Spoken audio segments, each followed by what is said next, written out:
Great news, Nancy Pelosi is about to introduce a pot bill. So every time we don't know Mark Meadows' real name, whatever his name is, we finally have an excuse why.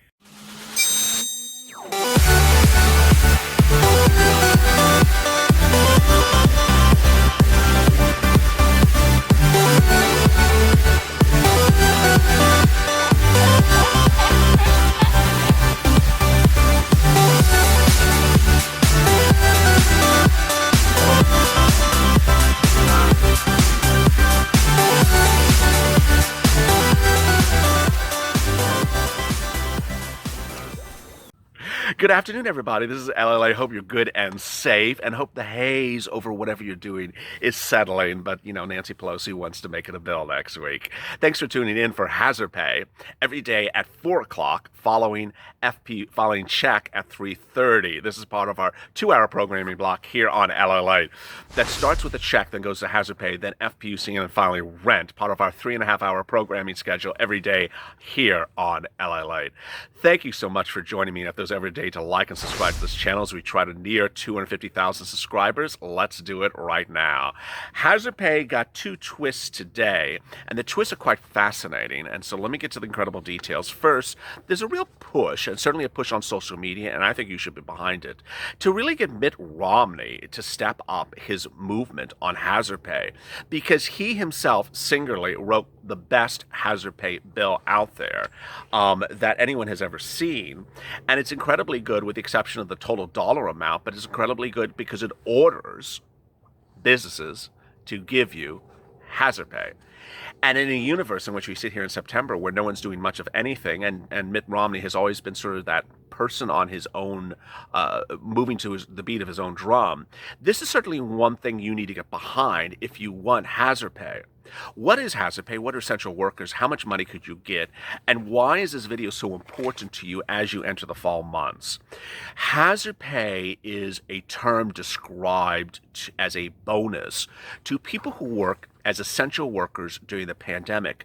Now, generally, hazard pay and essential workers have been 2 terms that have been really misconstrued and confused by businesses. And that confusion sort of stems online as well. Let me explain why. Hazard pay is not a new term. It's been around since, over 80-something years. And the term was to describe people who work in times of needs and times of emergencies and should be compensated additionally for their work.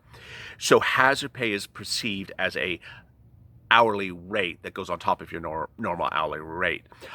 It is generally perceived to be paid to people who are also independent contractors, so let me make that very clear.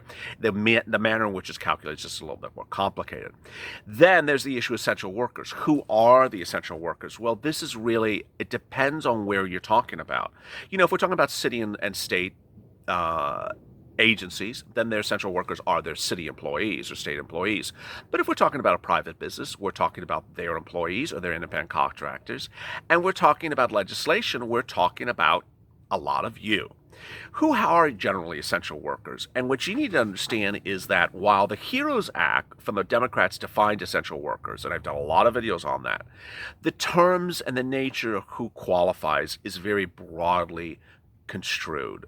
So, generally, hazard essential workers can include transport, anything for transport, whether truck drivers or Uber or Lyft or taxi or shipping and receiving, aerospace as well. It also includes every single thing about medical, whether home health care or nursing care or social services or in-house, out services. You know what I mean. Clearly, I'm not a doctor. I only play one on YouTube. It encompasses all those things as well. It also encompasses anything that really generally kept businesses going, like maintenance. Some of the things that are really sort of gray areas are plumbing, electricians, and contractors. I'll tell you why. On some cities, like here in Los Angeles County, those businesses were defined as essential workers during the pandemic by existing ordinances.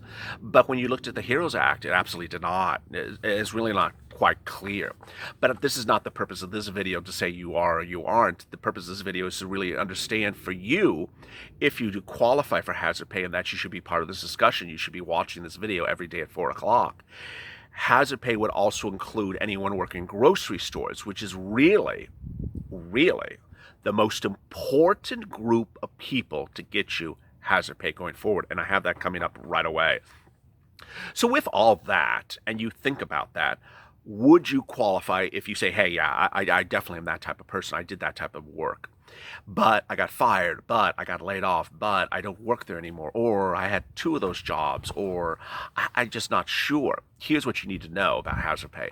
Hazard pay conceptually pays you whenever you work during the pandemic in that essential workplace. So it doesn't matter that you got fired. It doesn't matter that you got laid off. It doesn't matter that you got furloughed. It doesn't matter that you left and came back or took maternity leave or anything like that, because all that still qualifies. You still qualify for the amount of time that you exerted. And that's that. It's very straightforward. Now, the reason why I just gave that explanation is because the businesses, as we sit here in October, and the flies are really trying to come and get me, and the bugs as well, is that the businesses want you to think that hazard pay is something totally different. Yeah. This is where the false narrative starts. This is where people are trying to tell you, hey, hazard pay is something else. And what they do is they start this way. The businesses tell you it's not hazard pay, it's called bonus pay. Why? Because they don't want to say the place of work is hazardous. So they call it bonus pay. Second, they want to tie the bonus pay or the hazard pay not to whether or not you're working, not to whether or not COVID-19 still does not have a vaccine, but rather to how many people are walking in the door to buy products at that store. Or, how many people, if you're an online business only, how many people they sold to that day. That's not the purpose of hazard pay. Hazard pay has never been tied to the fact of how many people are being serviced by the business. Hazard pay has nothing to do with customer retention or customer transactions. And so this is what's so important that's happening today, is that a lot of people who know they qualify for hazard pay, who have watched this video on a regular basis, who know, hey, I know I qualify for that $10,000 in the HEROES Act. I know I qualify for that $5,000 in the HEROES Act. I know I worked during the pandemic. I've done your calculations. You explained it to me. $13 an hour for every hour I work from January all the way up to the present. I know how to do that. So why is my boss saying there's no such thing as hazard pay here? Because 1, they don't want to call it hazard pay. 2, they want to call it bonus pay. And 3, they want to say there's no one coming back in the doors. So yeah, we're open, and yeah, you're working, and yeah, there's plexiglass shield guards everywhere, and you're in face masks, but it's not hazardous. It's just we just dress that way. And that's where the false narrative has started. Mitt Romney wanted to deal with this accordingly. And so he, in May, introduced a bill. And the bill was absolutely incredible. It was called the Patriot Pay. And now there's a movement among Republicans and Democrats, and you should be behind the movement as well. Go on Twitter, go on social media, share this video, tag Mitt Romney, and say, hey, I'm in favor of the Patriot Pay. Bring it to a vote. Romney's a senator. Romney's in the Senate. He's a Republican. He's part of Mitch's party. Mitch's party didn't get anything done last week. How about they get something done with Romney? Romney's very well regarded, and this is a bill that on its face does not appear to be partisan. It is a bipartisan bill. The way it was written is the following. It's $12 an hour for frontline workers who worked during the pandemic. Frontline and essential workers would get a pay bump under the Patriot Pay. The Patriot Pay Act is a proposal by the Utah senator that would pay employees in eligible jobs. The increase would extend through May, June, and July, and would pay employers and the federal government via payroll tax credit. Okay, let me slow that down because there's a lot of information. It would pay you for what happened while you were working in May, June, and July. Now, I understand we're in September. That still means they would pay you retroactively. Next, when we talk about this payroll tax credit, it would pay the employer to apply for you and require the employer to apply for you. Oh my goodness, this is incredibly great news. I mean, this is what we always wanted. We wanted a bill where the employer has to apply for you. There's no question that they're going to apply for you. They will apply for you because it's required to apply for you. And why will they also apply for you? Because they'll be paid to apply for you. They will be compensated for applying for you. They'll be paid via payroll tax credit. Workers in industries designated by Congress and Department of Labor, including hospitals and grocery stores, and health manufacturers, are included in the bill. Romney issued a press release at the time, and this is what the bill said: healthcare professionals, grocery store workers, food processors, and many others are the unsung patriots of the front line of this pandemic. Every day risks their safety for the health and well-being of our country, and they deserve our unwavering support. Amen, Romney. He continued, Patriot Pay is a way for us to reward our essential workers as they continue America safe, healthy, and fed. I love that. Ironically, at the moment that Romney, a Republican, introduced the bill, Sanders also came out and said, I support a hazard pay bill right away. And that was not the only time that Sanders has said it. Sanders has talked about hazard pay, I think, more than any other Democrat. So you really need to tag Sanders as well. This form of hazard pay would be complement, not replace, an employer's responsibility for their workers. It's designed to quadruple any bonuses an employee gives to essential workers, says Romney's office in a news statement at the time.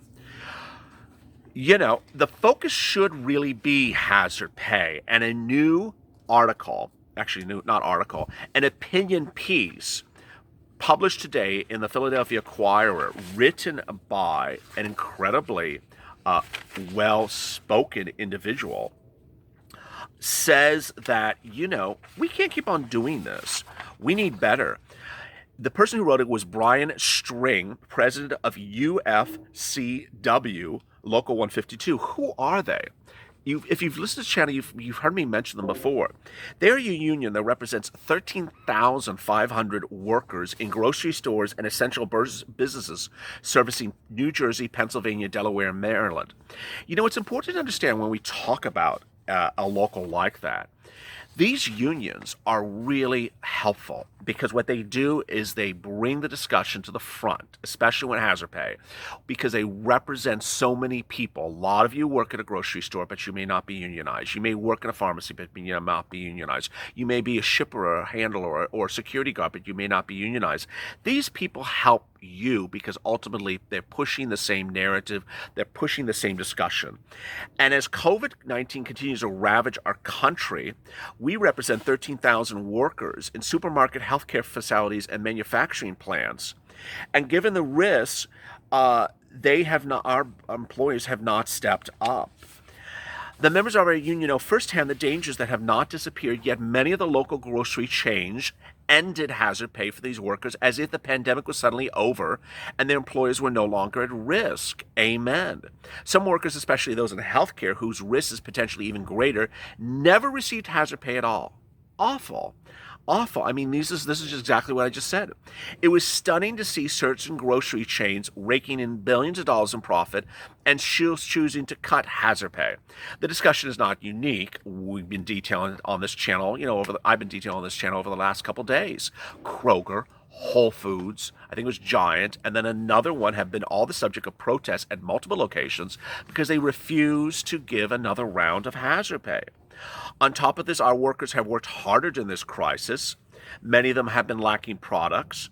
Many of our region's largest companies refuse to release numbers on how many of those workers have died, becoming sick, or exposed during the pandemic. It's outrageous that these CEOs are keeping us in the dark about the hazards. Again, these are his opinions, not mine, but it's very fascinating to hear how important the situation is. As we sit here today and we wonder where could hazard pay go, it is dependent upon you and the Purple Power. You need to tag Romney, tag Sanders, and say, hey, we need hazard pay. I know I have some viewers on Twitter who are especially focused on hazard pay. I know I have a lot of people on Instagram that really are focused on hazard pay. They want the money. They worked in the pandemic. And what you need to understand, if I didn't say it clearer earlier in this video, is that if you worked any time during the pandemic as an essential worker, you qualify for hazard pay. If you were laid off for part-time, you qualify for hazard pay. And I don't always mention this, because it's depressing, but it's the truth. If you had a family member who worked during the pandemic and has died, whether or not it's because of the pandemic or not, you're entitled to get their hazard pay for them. I had a very nice viewer overnight that had a comment about their child dying because of the pandemic, not about hazard pay, but about stimulus checks. And I had to remind them that, yeah, if you're a successor in benefit to that individual's estate, you're entitled to their stimulus check. But, I don't want to be talking about people dying. I want to ensure that businesses are safe and that people are getting their stimulus checks and people are getting hazard pay and people are getting their unemployment benefits. And that's why you need to stay with this channel, because my focus is getting you the money and the relief that you need. Go to the front channel, hit the subscribe and alert button so you get an alert when a new video goes live. No one has focused more on getting people relief than this channel since the pandemic started. I started with EIDL back on April 25th. I started with 5 videos per day. I started with EIDL, PUA, PPP, my most unfavored instrument, and then I think it was EIDL grant. I think I did 2 EIDL videos at the time. I got viewers of this channel $10 to $25 million they had not gotten but for my help. I had other viewers helping one another. I had an incredible movement for people to start stepping up and helping one another. I did not come from a universe of doing American Idol videos the day before. I did not jump from American Idol videos to Stimulus or from Real Housewives to Stimulus. I was focused on getting people fortunes for EIDL to save their businesses, to save their employees, to save their families, and I did it. And no one else can take credit from this channel by giving you a false narrative otherwise. That is the spirit of this channel and continues to be the spirit of this channel as we continue to help people and have it go forward. And I wish you to do the same. If you know about grant programs in your area, DM me on Twitter or Instagram. If you know about relief programs, DM me or tweet me. The spirit of the channel is helping one another, and we're here to help one another. We're not here to be anything other than that. So go to the front channel, hit the subscribe and alert button, and also like this video. It helps the video appear higher in the algorithm. Coming up next is FPUC, PUA, and UI. I'll be answering your questions. God, we're getting about 10,000 questions a day about unemployment benefits. And then after that, stay tuned for EIDL and rent. I'll be bringing EIDL into afternoons also. As always, stay informed, stay smiling, and stay with LA for more.